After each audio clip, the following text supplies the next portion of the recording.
Hey, what is up guys, MKBHD here, and this is the long talked about Samsung Galaxy S5. So after the presentation of all its new features, I got to spend about an hour of quality time with this new phone, so here are my honest first impressions of all this stuff. So first of all, the new specs, since you can't really avoid them, it has a 2.5 gigahertz quad-core processor, 2 gigs of RAM, LTE, and 802.11 AC Wi-Fi. Nothing too insane under the hood here, but definitely in the top tier. This is a high-end flagship phone.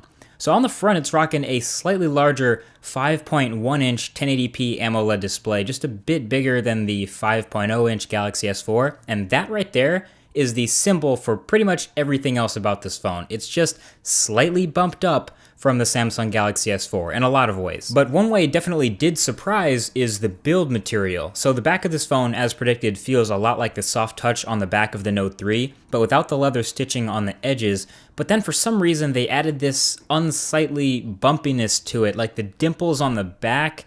And I'm not sure how I feel about this. I mean, it kind of reminds me of the original Nexus 7, plus some sort of golf ball hybrid going on. It's weird. I can't say I'm a fan of it right now. But anyway, there are 4 colors: the black with the black front, the white, which has white bezels, the blue, which I guess is the least bad looking of the bunch, I guess, and it has black bezels, and then there's also the gold, which I like to call the Band-Aid edition. Anyway, at least the build of this guy has a tiny bit of reasoning behind it. Despite its removable back and totally expandable storage and totally swappable 2800 mAh battery, the Galaxy S4 is still IP67 certified now. Now, I'll leave a link in the description to exactly what IP67 means, but basically the 6 means it's totally dust-proof no matter how small the grain, and the 7 means it's water-resistant, but not waterproof. Definitely a difference there. But what's cool is this doesn't seem to have a huge effect on the build of the phone. Like I said, the back is still removable. It only leaves me worried about that speaker quality, so we'll see how that turns out. Anyway, I think I played with this phone for maybe 15 minutes before I actually noticed that the front buttons, the layout has changed. So now it's a back, home, and multitasking button. No more capacitive menu button. All the menu buttons will be in software now on the screen. And of course, this carries over into Samsung's other tablets as well, so I guess it shouldn't really be much of a surprise.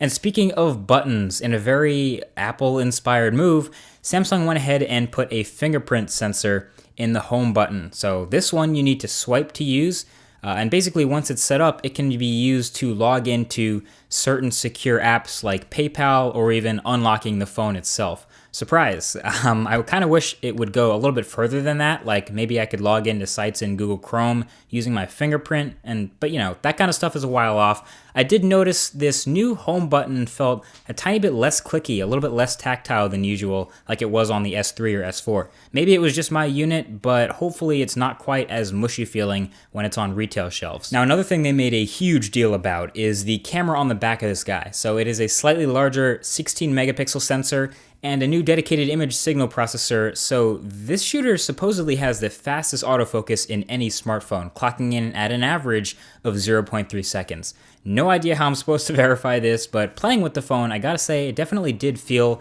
like a quality high-end phone camera. And this is no surprise coming from Samsung, really. The Galaxy S4 had a great camera. The Galaxy Note 3 had an even better camera. It shot 4K video. And this new S5 is another step up. So 16 megapixels, obviously. The photos are high res. It takes 4K video as well. And it has some awesome new HDR processing and selective focus modes and super fast burst mode that took 30 shots in probably about 3.5 seconds, and a whole bunch more features. As we know, Samsung likes to throw every feature in the world into their camera. Now, I couldn't really pixel peep and judge the actual image quality from the time I spent with it, but I can guarantee you that this is something that we'll be taking a much deeper look at in the full review. But taking a look around the back again, you might have noticed some other weird looking things below that camera lens. One of them, yes, is a flash, but the other 2 make up a heart rate monitor. So, of course, you have to use freaking S-Health to take advantage of it. But yes, you can hold your finger up to the back of this phone for a few seconds, and it'll tell you your heart rate. It'll give you a heart rate reading. Not sure how many people are actually going to use this, but that's Samsung for you. It makes for a good ad. It makes for a good demo. It's good to show off to your friends, so of course they built it in. So overall, yeah, messing around with the Galaxy S4, got that feeling that performance is a little bit smoother, not faster, but smoother. So I'm getting in mind that this really feels like a Galaxy S4S. Dare I say it? Yeah, I said it. It's the Galaxy S4S. It's got a ton of minor conservative improvements, a little bit weird of a tweak to the design. I'm still not sure how I feel about it. It's obviously inspired by some other manufacturers in some places, but it's just so easy to call this a Galaxy S4 Part 2. Not that that's a bad thing. I guess people were just expecting bigger changes, that's all.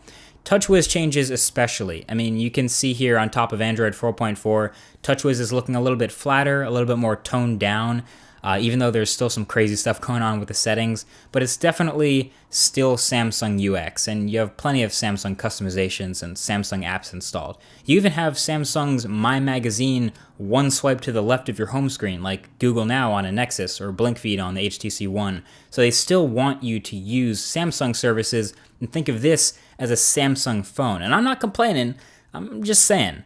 So that's my first impressions of the Galaxy S5. Of course, there's much more new stuff from Samsung. The new Gear watches, a new fitness band that looks pretty hot, actually. You can expect to see this phone advertised right alongside these new wearables because they'll probably want to make you buy them both at the same time. But I'll have much more in-depth coverage of the phone, the accessories, the wearables, and much more when it all comes out in early April, so definitely hit that subscribe button below if you don't want to miss that. Oh, and hit that like button if you enjoyed the video, if you liked it.